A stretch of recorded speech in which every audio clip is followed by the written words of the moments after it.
আমরা অনেকেই কিন্তু বিভিন্ন ধরনের ইন্ডিকেটর কিন্তু ব্যবহার করে থাকি, কিন্তু এই ইন্ডিকেটরের মধ্যে ল্যাগিং এবং লিডিং ইন্ডিকেটর এই দুইয়ের মধ্যে কিন্তু ক্লাসিফিকেশনটা কিন্তু আমরা ঠিকঠাক বুঝি না, বা তার পারপাসটা কি সেটা কিন্তু আমরা সঠিকভাবে আইডেন্টিফাই করতে পারি না। তাই সবার আগে আপনাদের এই দুই ধরনের ইন্ডিকেটরের মধ্যে যে ডিফারেন্সিয়েশন রয়েছে সেটা কিন্তু সবার আগে কিন্তু বোঝা উচিত, তাহলে কিন্তু আপনার কনফার্মেশন অফ ট্রেড কিন্তু অনেক হাই হবে।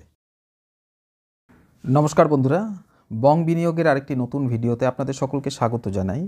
আজকে একটা খুব ইন্টারেস্টিং পার্ট নিয়ে কিন্তু আমি আলোচনা করব, সেটা হচ্ছে গিয়ে ল্যাগিং ইন্ডিকেটর এবং লিডিং ইন্ডিকেটর। খুব কম মানুষই আছেন যারা কোনো ইন্ডিকেটর ব্যবহার করেন না, এবং যারা বিশেষ করে বিগিনার তারা কিন্তু ফার্স্টে কিন্তু এই ইন্ডিকেটর দিয়েই কিন্তু তারা ট্রেড বা পজিশন নেওয়ার কিন্তু চেষ্টা করে। কিন্তু এই ইন্ডিকেটর নিয়ে অনেকের মধ্যেই কিন্তু কোনো স্বচ্ছ ধারণা থাকে না। দেখুন, ইন্ডিকেটর কিন্তু অনেক রকমের হয়, তার মধ্যে মেইনলি যদি আমরা ক্লাসিফাই করি তাহলে আমরা এখানে দুটো ভাগে ভাগ করে নিচ্ছি। একটাকে বলবো ল্যাগিং ইন্ডিকেটর এবং লিডিং ইন্ডিকেটর। আমার প্রতিটা ভিডিওতে আপনাদের আমি বলি যে আপনাদের ট্রেডিং বা পজিশনের যে সেটআপ সেটা সবসময় কিন্তু সিম্পল রাখবেন। আপনারা যে কোনো জিনিস থিওরিটিক্যালি এত বেশি বুঝতে গিয়ে আপনারা যেটা মেইন পার্ট, মানে যেটা মার্কেটে আমরা কাজ করবার সময় আমাদের প্রয়োজনীয়, সেই জিনিসটাই কিন্তু ভুলে যান। তাহলে বং বিনিয়োগ কিন্তু সবসময় আপনাদের যতটুকুনি দরকার, যেটা দিয়ে আপনারা মার্কেটে কাজ করতে পারবেন, ঠিক ততটুকুই আপনাদের সামনে তুলে ধরার চেষ্টা করে। এই ইন্ডিকেটর নিয়ে মার্কেটে অনেক মিথ কিন্তু প্রচলিত রয়েছে। অনেকেই এখন বর্তমান সময় বলতে শোনা যায় যে ল্যাগিং ইন্ডিকেটর কোনো কাজ করে না, বর্তমানে যে কাজ করে সেটা হচ্ছে লিডিং ইন্ডিকেটর। কিন্তু এই ল্যাগিং ইন্ডিকেটর এবং লিডিং ইন্ডিকেটর এই দুটোর পারপাস কিন্তু সম্পূর্ণ আলাদা। নিশ্চয়ই আপনি যখন কোনো সুইং ট্রেডিং করছেন বা পজিশনাল কোনো ট্রেডিং নিচ্ছেন, তাহলে আপনার পারপাস বা আপনার ভিউটা কিন্তু একটু লং টার্মের জন্য। আবার আপনি যখন ইন্ট্রাডে করছেন সেখানে কিন্তু আপনার পারপাসটা কেবলমাত্র সেই দিনের জন্য। তাহলে এই ইন্ডিকেটরের পারপাসটাও কিন্তু আলাদা। এই পারপাসটা কি সেটা আপনাদের বুঝতে হবে। দেখুন, সবার প্রথমে কিন্তু আমরা এই ল্যাগিং ইন্ডিকেটরটা সম্পর্কে কিন্তু বুঝে নেব। দেখুন, ল্যাগ কথাটির অর্থ কিন্তু কিছুটা পিছিয়ে থাকা। তাহলে ল্যাগিং ইন্ডিকেটর হলো এমন একটি ইন্ডিকেটর যা মার্কেটের ট্রেন্ড বা মূল্য পরিবর্তনের পরে সিগন্যাল দেয়। অর্থাৎ হিস্ট্রিক্যাল ডেটার উপরে ডিপেন্ড করে কিন্তু এই ইন্ডিকেটরটা কিন্তু আপনাকে সিগন্যাল দেবে। এই ল্যাগিং ইন্ডিকেটর সবসময় কিভাবে কাজ করে, যে এটা কিন্তু বাজারের যে ট্রেন্ড সেটা কিন্তু আপনাকে নিশ্চিত করতে কিন্তু সাহায্য করে। এই ল্যাগিং ইন্ডিকেটর কিন্তু সবসময় কিন্তু দেরিতে সিগন্যাল দেয়, ফলে আপনার ট্রেডে কিন্তু প্রবেশ করতে কিন্তু দেরি হতে পারে। সেখান থেকে কিন্তু আপনার স্টপ লস, তার পরিমাণটা মানে তার লেন্থটাও কিন্তু অনেক বেড়ে যেতে পারে। আরেকটা জিনিস বুঝুন, যেহেতু এটা হিস্ট্রিক্যাল ডেটার উপরে ডিপেন্ড করে, তাহলে হিস্ট্রিক্যাল ডেটা সেটা অলরেডি হ্যাপেন্ড, মানে সেটা কিন্তু ঘটে গেছে। তাহলে এই ঘটে যাওয়া ঘটনার উপরে যেহেতু ইন্ডিকেটর ডিপেন্ড করে, সেহেতু ট্রেন্ড নিশ্চিত করতে কিন্তু আমাদের অনেকটাই সাহায্য করে। এবং যেহেতু হিস্ট্রিক্যাল ডেটার উপরে ডিপেন্ড করে, মানে যেটা অলরেডি ঘটে গেছে, তাহলে সেক্ষেত্রে কিন্তু আমরা এখান থেকে ভুল সিগন্যালটা কিন্তু তুলনামূলকভাবে অনেক কম পাবো লিডিং ইন্ডিকেটরের তুলনায়। এইবার দেখুন, এই লিডিং ইন্ডিকেটরটা কি সেটাও কিন্তু আমাদের বুঝতে হবে। মানে লিডিং ইন্ডিকেটর হলো এমন একটা ইন্ডিকেটর যা ভবিষ্যতের মূল্য পরিবর্তন বা ট্রেন্ডের দিকে কিন্তু পরিবর্তনের একটা সিগন্যাল দেয়। মানে আপনার এই পজিশনটা, মনে করুন সেটা ডাউন ট্রেন্ডে রয়েছে, সেটা রিভার্সাল হয়ে কিন্তু সেটা পজিটিভ ট্রেন্ডে যেতে পারে, সেই আগাম সিগন্যালটা কিন্তু আমরা পেতে পারি কিন্তু লিডিং ইন্ডিকেটরের উপরে ডিপেন্ড করে। যেহেতু এই ইন্ডিকেটর থেকে আমরা আগাম সিগন্যাল পাই, তাহলে কিন্তু আমাদের একটা ট্রেড সেটআপ কিন্তু আমরা তৈরি করতে পারি। তবে আরেকটা কথা মনে রাখবেন, যেহেতু কোনো এটা হিস্ট্রিক্যাল ডেটার উপরে ডিপেন্ড করে না, তাহলে ভবিষ্যতে এটার সম্ভাবনা আছে হওয়ার, নাও তো হতে পারে। তাহলে এই লিডিং ইন্ডিকেটর কিন্তু এই ভুল সিগন্যাল কিন্তু বেশি দিতে পারে, এটাও কিন্তু আপনাকে মাথায় রাখতে হবে।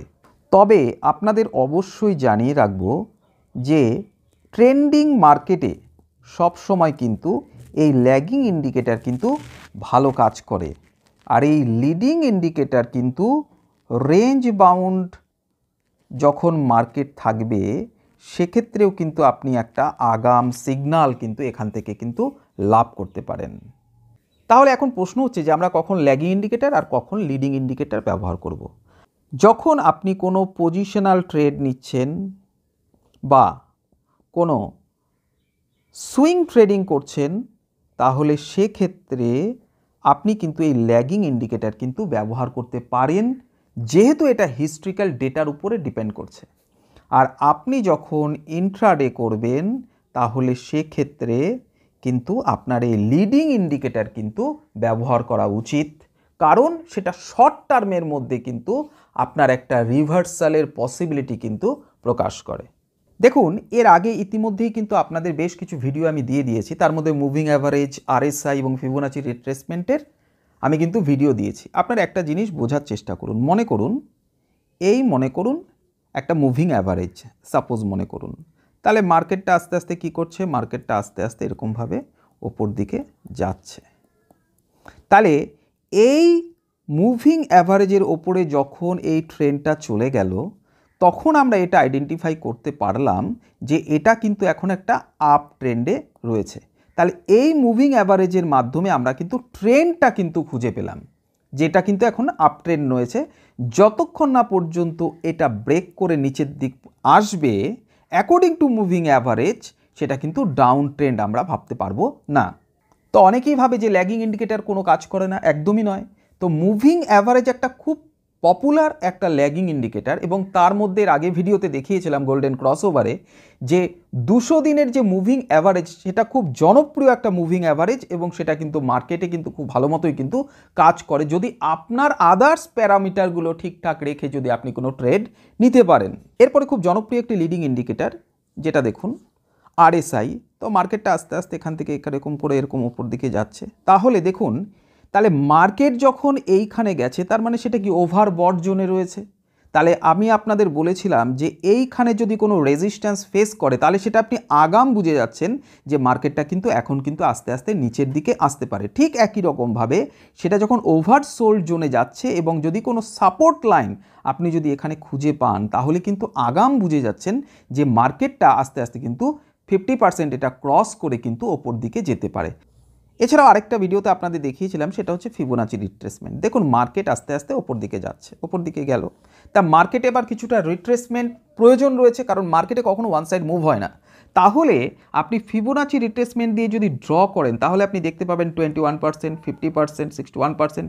তাহলে এই সব লেভেলে এসে যদি কোনো পজিটিভ ক্যান্ডেল যদি তৈরি করে, বা এই লেভেলে এসে যদি এখানে যদি পজিটিভ ক্যান্ডেল তৈরি করে, বা এখানে এসে যদি পজিটিভ ক্যান্ডেল তৈরি করে, তাহলে আপনি কি ধরে নিতে পারেন যে এইখান থেকে কিন্তু একটা রিভার্সালের পসিবিলিটি রয়েছে। জাস্ট পসিবিলিটি, এটা মনে রাখবেন। বা 50% লেভেল থেকেও কিন্তু সেখানে একটা পসিবিলিটি থাকছে, বা 61% লেভেলেও কিন্তু একটা পসিবিলিটি থাকছে আপনার রিভার্সালের। তাহলে সেটা কিন্তু আমরা কিসের মাধ্যমে জানতে পারলাম? One of the leading indicator that is called Fibonacci retracement. এইবার দেখুন কতগুলো ল্যাগিং বা লিডিং ইন্ডিকেটর আমি একটু ক্লাসিফাই করে দেওয়ার চেষ্টা করেছি, যেগুলো আমরা খুব পপুলারলি কিন্তু প্রত্যেকে কিন্তু কম বেশি ইউজ করি। দেখুন, ল্যাগিং ইন্ডিকেটরের মধ্যে মুভিং অ্যাভারেজ, যেটা খুব পপুলার একটি ল্যাগিং মুভিং অ্যাভারেজ বলা যায়। আমরা এমএসিডি ইউজ করি, বোলিঞ্জার ব্যান্ড, এগুলো ইউজ করি। তাহলে এগুলোকে আমরা বলতে পারি ল্যাগিং ইন্ডিকেটর। আর লিডিং ইন্ডিকেটরের মধ্যে যেটা হচ্ছে সবথেকে পপুলার, যেটা আমার সবথেকে পছন্দের, সেটা হচ্ছে আরএসআই আছে, সিসিআই আছে, ওবিভি আছে, এবং আরেকটা রয়েছে সেটাকে বলবো ফিবোনাচি রিট্রেসমেন্ট। প্রসঙ্গত আরেকটা কথা বলে রাখি যে প্রাইস অ্যাকশন এটাও কিন্তু ওয়ান টাইপ অফ এই লিডিং ইন্ডিকেটরের মতোই কিন্তু কাজ করে। অবশ্যই এই নিয়ে আমরা ডিটেল ভিডিও বানাবো। দেখুন, আপনাদের সুবিধার্থে একটি চার্টের মাধ্যমে আমি বোঝানোর চেষ্টা করি। টাইটান কোম্পানি লিমিটেড 1 উইকের একটা চার্ট ওপেন করা রয়েছে। তাহলে দেখুন, এখানে কি দেখতে পাচ্ছেন আপনারা? মুভিং অ্যাভারেজ রয়েছে। তাহলে মুভিং অ্যাভারেজের ওপরে আপনার কি হলো, যেটা আমরা আইডেন্টিফাই করলাম, যেটা কিন্তু এখন আপ ট্রেন্ডে রয়েছে। তা আপনি কোথায় নিদেন পক্ষে আইডেন্টিফাই করলেন? অ্যাটলিস্ট এই ক্যান্ডেলের ওপরে, বা অনেকেই এই ক্যান্ডেলটা যতক্ষণ না ব্রেক করবে ততক্ষণ পজিশন তৈরি করবে না, করলেও এই জায়গায় তৈরি করবে, বা আবার রিট্রেসমেন্টের পরে কিন্তু এইখানে তৈরি করবে। তাহলে দেখুন, এই লেভেল থেকে এতটা লেভেল পর্যন্ত আপনি কিন্তু একটা গ্যাপ পেলেন। তাহলে মুভিং অ্যাভারেজ কিন্তু আপনাকে একটা আপ ট্রেন্ডের পসিবিলিটি রয়েছে এই সিগন্যাল দিল, কিন্তু অনেকটা পরে দিল। কিন্তু হোয়ারেজ একটু আপনি দেখার চেষ্টা করুন তো, এই লেভেল থেকে কিন্তু আপনার কিন্তু আপ ট্রেন্ড শুরু হয়েছে। তা আপনি থেকে যদি এই পর্যন্ত যদি একটা ফিবোনাচি রিট্রেসমেন্ট ড্র করতেন, অলরেডি আমি ড্র করে রেখেছি, তাহলে দেখুন 61% এই লেভেল থেকে কিন্তু একটা সাপোর্ট জোন খুঁজে পাচ্ছেন, এবং এইখানে দেখুন একটা পজিটিভ ক্যান্ডেল তৈরি হয়েছে। আপনি এই লেভেলের ওপরে এইখানে কিন্তু একটা পজিশান কিন্তু তৈরি করতে পারতেন। তাহলে এই পজিশানটা আপনি তৈরি করতে পারতেন যদি ফিবোনাচি রিট্রেসমেন্টের মাধ্যমে একটা লিডিং ইন্ডিকেটরের মাধ্যমে আইডেন্টিফাই করার চেষ্টা করতেন, তাহলে অনেক আগেই কিন্তু পজিশনটা নিতে পারতেন। কিন্তু হোয়ারাজ আপনি যখন মুভিং অ্যাভারেজের মাধ্যমে এই পজিশনটা নিচ্ছেন, তাহলে দেখুন এই পজিশনটা নিতে কিন্তু আপনার অনেকটা দেরি হচ্ছে। So this is called leading indicator and lagging indicator. তাই দুটোই কিন্তু প্রয়োজনীয়, কিন্তু দুটোর পারপাস কিন্তু আলাদা। আপনাকে আপনার পারপাস অনুযায়ী সঠিকভাবে কিন্তু আপনাকে সেটা ব্যবহার করতে হবে। অনেকেই বলে ল্যাগিং ইন্ডিকেটর সেটা কাজে লাগে না। তা আপনার যে পারপাস, সেই পারপাসে আপনি যদি সঠিক ইন্ডিকেটর ব্যবহার না করেন, তাহলে সেটা আপনার কাজে লাগবে না, এটি স্বাভাবিক। তবে আপনি যখন ইন্ট্রাডে করবেন, তখন কিন্তু ল্যাগিং ইন্ডিকেটর এবং লিডিং ইন্ডিকেটর এই দুটো যদি একসাথে ব্যবহার করেন, তাহলে কিন্তু আপনার কনফার্মেশন লেভেলটা কিন্তু অনেক হাই হবে। ধরুন মুভিং অ্যাভারেজের মাধ্যমে আপনি ট্রেন্ডটাকে আইডেন্টিফাই করলেন, আপনি ফিবোনাচি রিট্রেসমেন্টের মাধ্যমে তাহলে সেটা রিট্রেস লেভেলটা খুঁজে বার করলেন, তারপরে আপনি সেখানে একটা পজিশন নিতে পারলেন, বা আরএসআই এর মাধ্যমে সেটা ওভারবর্জন বা ওভারসোল্ড জোন আপনি আইডেন্টিফাই করতে পারবেন আগে থেকে, এবং 50% লেভেলটাও কিন্তু আপনারা বুঝতে পারবেন খুব সহজেই। তাহলে আশা করছি এই ইন্ডিকেটর সম্পর্কে আপনাদের আর কোনো কনফিউশন থাকা উচিত না। যদি ভিডিওটা ভালো লেগে থাকে তবে একটি লাইক করবেন। যদি কোনো জায়গায় কোনো সমস্যা থাকে তাহলে কমেন্ট সেকশনে কিন্তু জিজ্ঞাসা করতে ভুলবেন না। প্রসঙ্গত আরেকটি কথা জানিয়ে রাখি যে ডেসক্রিপশন বক্সে একটি হোয়াটসঅ্যাপ চ্যানেলের লিঙ্ক দিয়ে রাখলাম। এটি একটি চ্যানেল, জাস্ট আপনি ফলো করলে বং বিনিয়োগ থেকে সমস্ত আপডেট আপনি পেয়ে যাবেন, যেখানে আমি মার্কেট রিলেটেড সব কিছু শেয়ার করে থাকি। প্রত্যেকে ভালো থাকবেন, সুস্থ থাকবেন, বং বিনিয়োগে থাকবেন।